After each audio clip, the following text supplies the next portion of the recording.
এই যে এখানে যারা আসছে আপনার এই সারসা এলাকা, তাই না? সারসা এলাকাতে কত পার্সেন্ট ইসলাম চায় খুঁজে দেখেন। ওই ইসলামটা চায় যে ইসলামটা সহজে ইসলাম, বুঝছেন তো? এটা আসলে যে আল্লাহর দেয়া, রসুলের দেয়া ইসলাম, সেই ইসলাম কয়জনের মানে?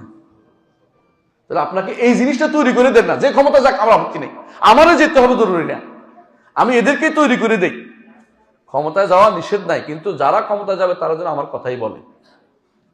এদেশের মানুষ এখনো বুঝে নাই যে ক্ষমতা, ইহুদিরা একটা জায়গায় ক্ষমতা আছে, ইয়াতে না, ইসরায়েলি, তাই তো? এর বাইরে পৃথিবী, আমেরিকান পুরোটা চালায় ইহুদিরা, ইহুদি লবি। ওরা কি ক্ষমতায় আছে? না। কেন? ওরা সবাই মন মাইন্ড এভাবে প্রেস করে এমন সাজাই নিছে যে যায় ইহুদিদের পক্ষে কথা বলে। হ্যাঁ, অন্য চালাচ্ছে এটা, বুঝতে পারছেন তো জিনিসটা? আমাদের মন মাইন্ড এমন ভাবে সেট করে দিয়ে ইউরোপ আমেরিকাতে পাঠানো হচ্ছে। এরা খাইছে ওখানে, বড় হয়েছে ওখানে, বুঝেন কিনা কথাটা? আমাদের দেশের শাসক যেগুলি ক্ষমতা যাচ্ছে, এগুলি কারা তৈরি হচ্ছে? এমন লোকেরা যারা ইসলামকে কোনোদিনই পছন্দ করে না। ভালো করে দেখেন, ইসলাম প্রতিষ্ঠা হবে, শরিয়া আইন বিশ্বাস করে না ওরা। আপনার দরকার কি দরকার ছিল? প্রতিটি এলাকাতে শরিয়া আইন শিক্ষা দেওয়ার জন্য প্রতিষ্ঠান দরকার ছিল, মাদ্রাসা দরকার ছিল, 10টা শরিয়া পড়াবো, পোলাপান যেন শরিয়া থেকে বাইরে যেতে না পারে। স্কুলগুলিতে শরিয়া বাধ্যতামূলক করব, শরিয়া পড়তে হবে, শরিয়া না পড়লে শরিয়া মানতে হবে। যে ক্ষমতা যায় আমার কোনো সমস্যা নেই।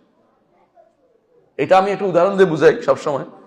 হারুন রশিদ বের হয়েছে খলিফা আবু ইউসুফের সাথে। খলিফা হারুন রশিদ ইমাম আবু ইউসুফের সাথে বের হয়েছে। এমন সময় আকাশে একটা মেঘের গর্জন শুনছে। তিনি বলছেন যে, শোনো, যেখানে ইচ্ছা তোমায় বৃষ্টি দাও, খাজনা কিন্তু আমার কাছে আসবে। কারণ তার রাজত্ব বড় ছিল, খাজনা তো উঠবেই। যদি আমি এই এলাকার মানুষগুলিকে ইসলামিক করে ফেলতে পারতাম, এখানকার যে লোকে আমার কাছে আসতো ভোটের জন্য, সে কি করতে বলেন তো? অন ইসলামিক লোকটা আসতো না, টুপি মাথা দিয়ে আসতো, দাঁড়িয়ে রেখে আসতো।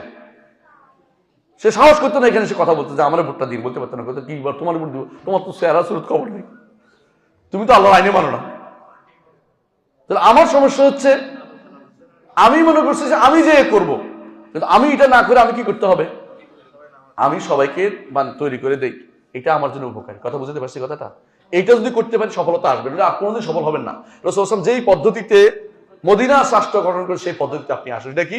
মানুষদেরকে দ্বীনের উপরে বড় করে তুলুন, মানুষ তৈরি করে। আমার দেখ আরেক দেখ সমস্যা নাই, আমি যেতে হবে, আমাকে মরতে হবে, এই জিনিসটা বন্ধ করে আমি বাদ দেন। অন্য কেউ যাক, কিন্তু কাজটা করুক, কিন্তু তাকে আমি শিখাই দিই, ভাই